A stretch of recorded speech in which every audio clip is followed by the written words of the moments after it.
İctimai televiziya və 4-cü sənaye inqilabının təhlili və koordinasiya mərkəzinin birgə layihəsi. Daha təhlükəsiz, daha yaşıl və daha səmərəli şəhərlər. Texnologiyanın şəhər həyatına inteqrasiyası sürətləndikcə ağıllı şəhər anlayışı xəyaldan gerçəyə çevrilir.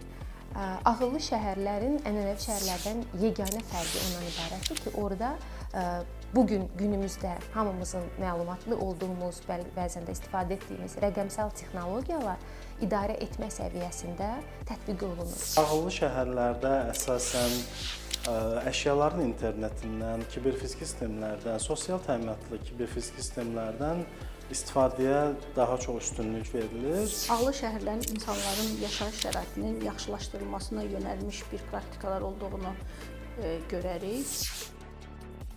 Dünya sürətlə urbanizasiya dövrünə qədəm qoyur. 2020-ci ilin statistikasına görə dünya əhalisinin yarıdan çoxu şəhərlərdə yaşayır. 2050-ci ilə qədər isə bu rəqəmin 70%-dən çox olacağı proqnozlaşdırılır. Bu artım şəhər infrastrukturuna böyük təzyiq yaradır və resursların daha səmərəli idarə olunmasını tələb edir. Məhz bu səbəbdən ağıllı şəhər konsepsiyası ön plana çıxır. Rəqəmsal texnologiyalardan istifadə edərək şəhərdəki ümumi idarə etmə sistemini ağıllaşdırmaqdır, smart etmək. Bir növ insansız sistemlərin yaradılması ki, insanlar özlərinə rahat xidmət göstərə bilsinlər. Hansısa qurumlarda gedib növbələri gözləməsinlər, hansısa texniki dəstəyin gəlib çatmağını günlərlə gözləməsinlər.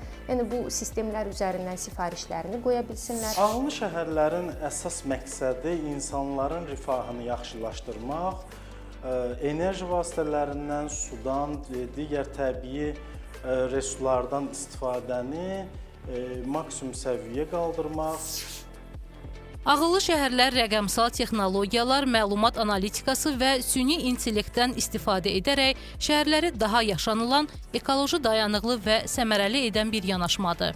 Süni intellekt həlləri burada da bir neçə texnologiya ilə birlikdə dövrəyə daxil olmalıdır, tətbiq edilməlidir. Bunlardan da əsası əşyaların interneti, hər hansı bir sensorlar üzərindən məlumatların cəlb edilməsi və digər məsələlərdə. Əgər ümumi yanaşma ilə baxsaq ki, haralara tətbiq olunur, ilk növbədə dünya praktikasında ən geniş yayılmış sahə bu nəqliyyatın idarə edilməsidir. İkinci yerdə dayanan bu təhlükəsizlik məsələləridir. Üçüncü istiqamət burada insanların daha rahat xidmət alması və çəkilən xərclərin azalması üçün süni intellekt vasitəsilə xidmətlər daha optimal şəkildə təqdim edilir. Dünyanın müxtəlif yerlərində ağıllı şəhər layihələri həyata keçirilir. Ən başda Sinqapurun, İspaniyanın Barselona şəhərini çəkə bilərik nümunə olaraq. Barselonada işıqlandırma, işıq forlarının idarə edilməsi, yəni o qədər mükəmməldir. Şəhərdə hərəkət etməni günün hansı saatında olmasına asılı olmayaraq çox asanlaşdırıblar. Siz demək olar ki, tıxac görmürsünüz. Danimarkada Kopenhagen şəhərindən məsələn yaxşı nümunələrdən birisi karbon neytrallığı hədəfi, yaşıl enerji həlləri, onların fokusu bundan ibarət olub. Cənubi Koreyada Seulun nümunə kimi çəkmək olar. Onların da daha çox 5G texnologiyaların tətbiqi ilə maraqlı layihələri var. Cənab Prezidentin sərəncamı ilə ağıllı şəhər və ağıllı kənd konsepsiyası qəbul edilmişdir. İşğaldan azad olan rayonlarda bunun tətbiqinə başlamışdır. Xüsusən də Zəngilan rayonunda ümumi infrastruktur layihəsi olaraq sırf həmin layihə mühəndislər tərəfindən smart şəhər üçün quraşdırılır. Əsas məsələlərdən biri də şəhər mühitinin planlaşdırılmasıdır ki, son dövrlərdə bu sahəyə də süni intellekt həlləri çox aktiv sahədə tətbiq edilməyə başlanılmışdır və artıq bizim ölkəmizdə də belə bir praktika formalaşmışdır ki, şəhər ərazisində olan tikililərin yerləşməsinə və onların icazəli yaxud icazəsiz həyata keçirilməsinə, tikinti və söküntülərin həyata keçirilməsinin süni intellekt tətbiqi həyata keçirilir. Bu şəhərlər insanlara daha rahat, təhlükəsiz və ekoloji dayanıqlı həyat təqdim edə bilər. Ancaq bu proses həm də yeni çətinliklər və çağırışlarla müşahidə olunur. Əsas çətinliklər həmişə maliyyə tərəfindədir. Texnologiyanın tətbiqində yarana biləcək hansısa texnoloji çətinliklərdir, şəhər strukturu buna uyğundurmu, deyilmi? Digər problemimizdən biri də kiber fəzada olan təhlükələrdir.